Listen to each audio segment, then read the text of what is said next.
All right. Here we go. Round 2, episode 2, talking about the way you think. As a man thinks in his heart, so is he. The me I see is the me that I will be. Who do you see when you look in the mirror? If the image is foggy and it's not real clear, it's time to rethink what you may have been taught, because you've always belonged, even when you were lost. Every one of you under the sound of my voice, every one of you have belonged. You've always belonged. You've always been part of the divine masterpiece plan. You've always been part of his agenda, the universal, the cosmic agenda. You've always been part of playing the main character. You say, well, how am I the main character? And you say you're the main character because we each have our own cosmic grand play that we are living in. Let me say it like that. You see, I have come to understand that the I am is such a powerful revelation. It's such a powerful revelation. If I ask you, who are you? You say, I am so-and-so. What is your occupation? I am a entrepreneur, etc., etc. So when we understand that the I am abides in me, has been awakened within me. The resurrection has taken place inside of me, from the spine to the mind. And the veil has been torn from top to bottom. How the skull, or the place Golgotha, the place of the skull, of crucifixion to doubt, crucifixion to lack, crucifixion to sickness, where everything is crucified. And there in my mind, I bury that, not with the idea of resurrecting sickness, lack, pain, suffering, but resurrecting newness of life, which is defined by abundance, healing, wealth, prosperity, love, all of these good things that you and I want to experience as we live our lives. Let me say, quit being so simple-minded. And what I mean by that is, quit thinking that you just want just a little bit for me, my four, and no more. You know, we used to think that was a holy statement. And the reality is that's not a holy statement. That's a selfish statement. Wouldn't it be amazing if you could just close your eyes for a minute and think of yourself as somebody that's so influential, somebody that wherever you go, the aura, the energy, the vibration, the frequency, the spirit, that people look and they are in wonder. They're amazed. They say, there's something different about that person. There's something that distinguishes that person from all the other people in the crowd. What is it? And it's not that you have more than anybody else, because you don't. It's just what's been inside of you your entire life has been awoken. It has come to life inside of you. And when that comes to life, you can call it the Christ consciousness. Then, my friend, there are no limitations for you. There is only a wonderful, joyful adventure to partake of. Think of that for a minute. No limitations. Only a wonderful adventure for us to partake of. Imagine waking up not having a care in this world. Imagine you waking up right now saying, you know what, I don't need to take a thought saying, how am I going to pay this bill? How am I going to do that? You might be thinking right now, well, Lewis, okay, I get what you're saying, but do you know where I work? I work at McDonald's or I work at Walmart. None of that matters. What I'm trying to teach you today is that if you will elevate your thinking, if you will allow what's been dormant in you or asleep in you to be awoken, and how is it awoken? It's awoken by the words I'm speaking. I believe, therefore I speak. What I am speaking to you is water. It's life.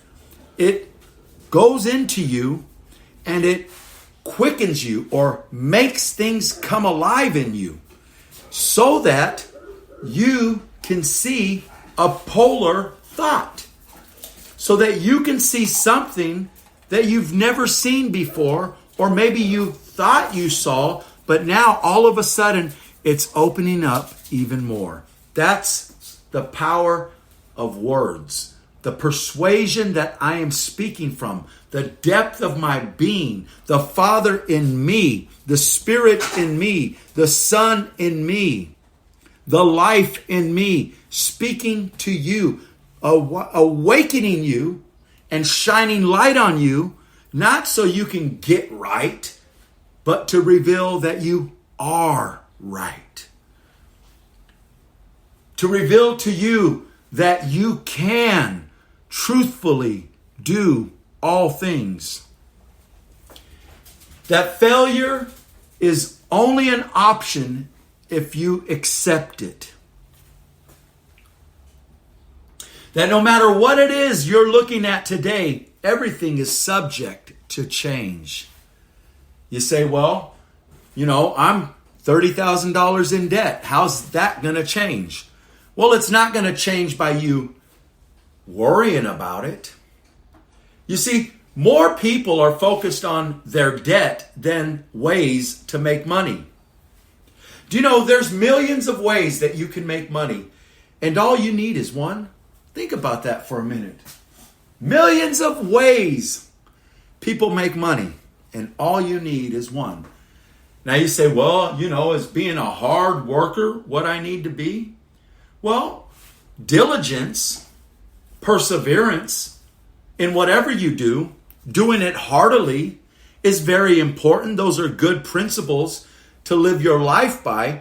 But I know a lot of people that work very hard that are broke. Let me say that again. I know a lot of people that live very hard that are broke. So, working by the sweat of your brow, is that the answer? Well, no.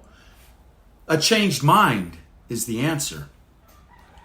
A new perspective, a new paradigm, a new platform for you to live your life by.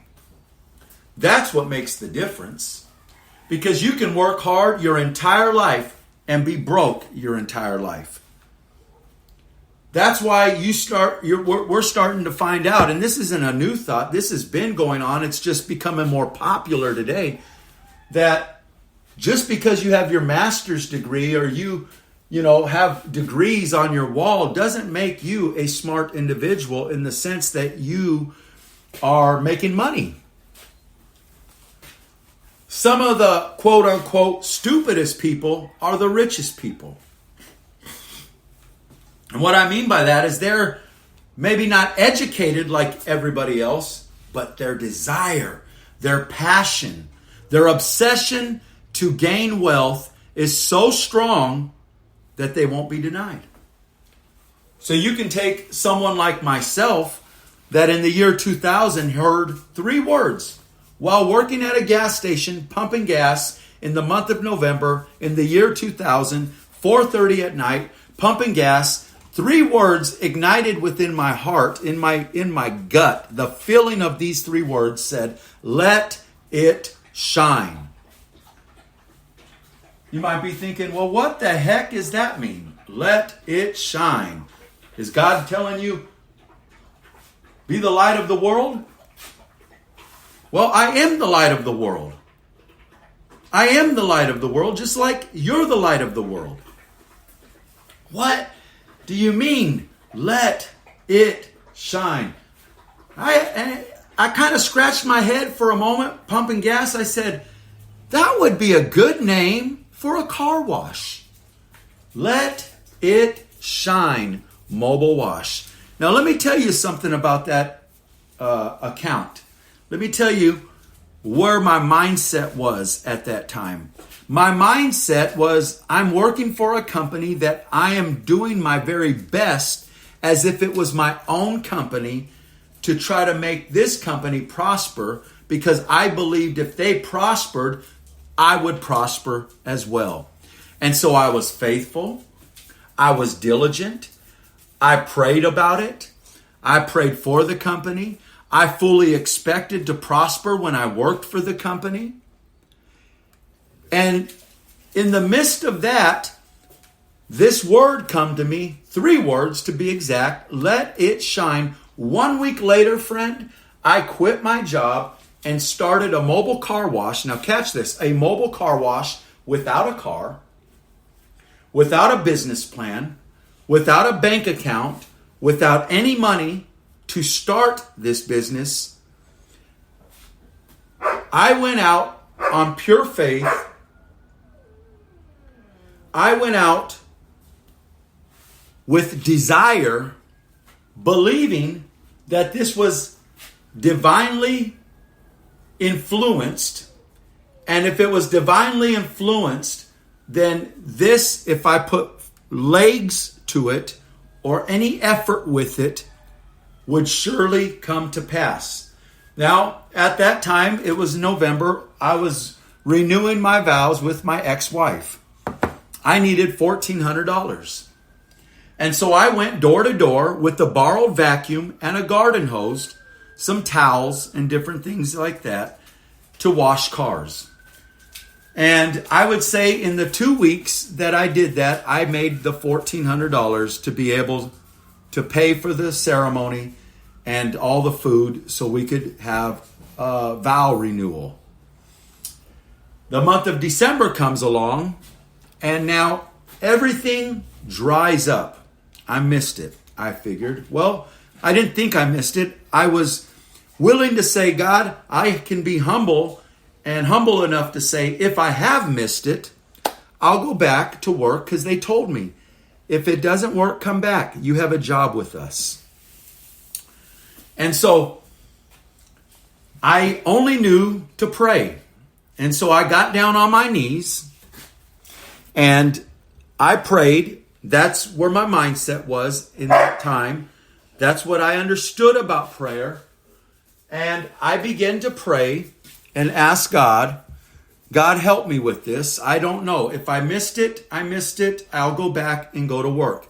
In that split second, I saw an image.